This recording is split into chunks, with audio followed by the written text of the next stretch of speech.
লা ইলাহার নিপাপ ইল্লাল আল্লাহ পরম পদম জন্ম বয়খণ্ড পরাবতী জপে নাম মুহাম্মদ। তাই বলে কি তাদের কালমা পড়ায় তাদের ঈমান আনা হবে নি? বলেন কালিমার হক তিনটি, ইকরার বিল লিসান, তাসদীক বিল জিনান, আমাল বিল আরকান। আরে ঔষধ খাইতে দিছি, ঔষধ যদি প্রেসক্রিপশন অনুযায়ী কিনে নিয়ে এসে দিনে 3 বেলা নজরদারি করেন, নজর বোলায় যান, রোগ ভালো হবে না। কথা কন না যে ওষুধ খান না, আপনি ওষুধ বের করে করে খালি দেখছেন এটা সকালবেলা খাবার দিচ্ছে ভালো হবে না, দুপুর বেলা বের করে দিয়েছেন নাকি সেবন করা লাগবে। কালিমা বললেই যে মুসলমান হওয়া যাবে না, না রে মুসলমান না। কারণ কালমা শুধু আমরা পড়ি না, হিন্দুরাও কালমা পড়ে।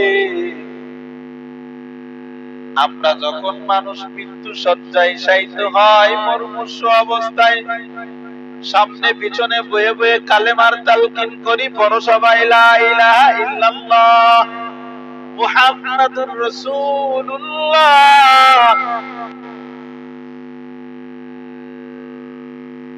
এরকম ভাবে আমরা শুধু পড়ি না, না হিন্দুরাও যখন মানুষ মুমূর্ষ অবস্থা হয়ে যায় তখন তুলসীর গাছ তলায় নিয়ে গিয়ে তাদের সংস্কৃতি ভাষায় তারাও কালমাটা পড়ে।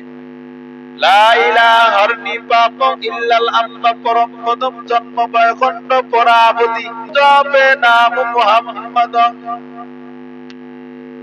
তাই বলে কি তাদের কালমা পড়ায় তাদের ঈমান আনা হবে নি? বলেন না। কারণ তারা আগের থেকেই মুশরিক, মূর্তি পূজা করত, আল্লাহর স্থানে আরেক জনকে দাঁড় করায়া তারা সিজদা করত। ওই সময় যতই কালমা পড়ুক না কেন মুসলমান, দেখবেন নদীর মধ্যে নৌকা চলা অবস্থায় ঝড় উঠছে, হিন্দু নাই মুসলমান নাই, আর ওই ভগবান ভগবান নাই, সবাই পায় লা ইলাহা ইল্লাল্লাহ লা ইলাহা ইল্লাল্লাহ।